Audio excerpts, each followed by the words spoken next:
Tell me where you're watching from and what time it is on your clock right now, drop city and local time below, so we can see the whole map of night owls and early birds lining up. The medic they call Eleanor Kellstrom rubs sleep from her eyes, ties back her hair with the kind of no-nonsense knot that says, "I've sutured in a moving truck," and steps into a desert morning that smells like diesel and dust. Generators thrum. A kettle whistles in the mess like a tired tea ghost, and she moves through it all the way people move through tiny airport's economy of motion. No extra drama, just vibes. She passes the shooting range, pretends not to care, then slips into her hooch and powers up a wreck of a comms terminal she rebuilt from a dead drone. Because of course the medic is also a part-time radio necromancer. The screen flickers, a text crawls in low-contrast letters. Echo 74.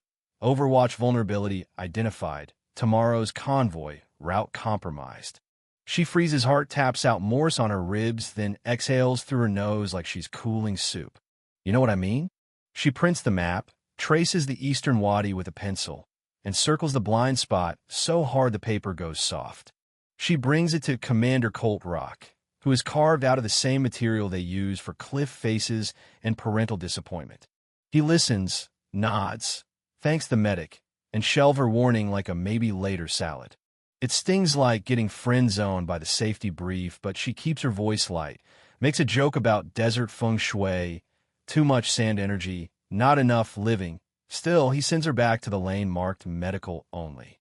Historians still argue whether the military invented lanes or lanes invented the military, but either way, she's not allowed in the tactics one. She patches a Marine's blister, smiles for a guy who wants more ibuprofen than a small pharmacy, and, when no one's looking, flips through a spiral notebook of hand-drawn ballistics tables her dad started for her when she was 12 and learning wind like it was a second language. If you're wondering, quirky tidbit, Bedouin coffee gets a pinch of cardamom not just for taste, but as signal hospitality.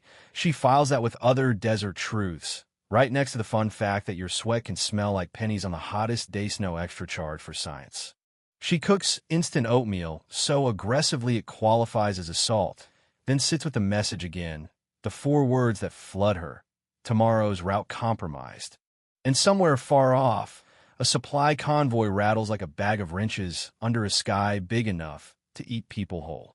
She laces her boots, checks her med bag, twice tourniquets rolled tight as cigars, gauze stacked like pancakes, quick clot packets tucked where her hand will find them in the dark, and she tells herself she's fine, totally fine, the way people say I'm fine when they're very much not fine, yet also weirdly prepared, like someone who brought their own Tupperware to a cookout. The team moves dust rooster tails behind the trucks, chatter on the net, the easy banter of people who have done this dance 100 times. MC Allen and Vance climb to the designated overwatch, the one Eleanor circled till her pencil begged for mercy, and she stays in the med station hearing them check in. Calm as elevator music. Then the desert decides to clap back. A mortar slaps rock behind Allen's position. Shrapnel kisses his arm with the enthusiasm of a bad ex. The Barrett skitters, and Vance drops from professional to primal in one breath. Ghost is down, taking flanking fire. Eleanor is already moving. She hits the command tent with the speed of a rumor. "Let me take the ridge," she says. "I know the window, I know the wind. I can hold it till help arrives." Rock doesn't blink. Absolutely not. Back to your station. It's a hard no, like a door that was welded shut. Historians still argue whether good judgment is born from experience or from surviving bad judgment. All she knows is the convoy is 15 minutes from the kill zone, reinforcement 40 minutes out, and the math is rude. She nods, says "Roger," and walks away, which is technically compliance, then turns left, which is spiritually not. The jokes compose themselves. Yeah, that happened. Also, don't worry, she uses her turn signal. She grabs her custom optics calibrated by Knights, and stubbornness slides her notebook into a pocket, and steals a white pickup that blends with dust in the same way a dad blends into beige. The ridge chews her shins. She crawls the last yards. Here's the fight up close, ragged breath, brass skipping, somebody's prayer living under the gunfire. Allen's pale, leaking, eyes flinty with pain. Vance is doing math with bullets and losing. She drops into place, gloved hands fast and gentle. Tourniquet, pressure, pain meds, a whisper at Alan's ear like she's tucking him into a quieter world. Then she rolls to the Barrett, and it feels, let's be honest, like climbing into your dad's old truck and finding your hands exactly where his used to live. She settles prone, scope fog clears, the crosshairs steady, the wind a thin wire humming. She remembers a fringe tidbit honey never spoils. They found jars and tunes still good, and thinks about sweetness lasting while everything else rots, then squeezes. The 50 calories cracks the sky like someone tore a zipper open. One hostile folds, the others scatter. Vance goes silent in that shocked way people do when the plot twist stands up and introduces herself. "Doc," he says, reverent and a little terrified, "say the word." She does. She calls holds, corrects for drift, fires again. The ridge breathes, the convoy keeps rolling, and for a moment the world is just geometry, heartbeat, and the taste of metal at the back of her tongue. Back at base, Rock watches a map that says nobody's shooting from that ridge, while the radio says somebody definitely is welcome to Schrodinger's Overwatch. A young comms tech, voice cracking like a glow stick, finally blurts, "Sir Vance keeps saying Doc." Rock goes very still, the kind of still that makes other stillnesses feel fidgety. The Chinook beats the air like a giant drum line. Sand lifts, med birds kiss down, and he hikes to the ridge where Eleanor lies behind the Barrett with Alan bandaged and Vance doing the spotter nod at a person the system has labeled not a shooter. He doesn't shout. He never needs volume to be loud. "Specialist Kellstrom," he says, I gave you a direct order." She keeps her eyes gentle and her spine made of rebar. "Yes, sir. And if I'd followed it, they'd be dead." Historians still argue whether outcome ethics can coexist with military discipline.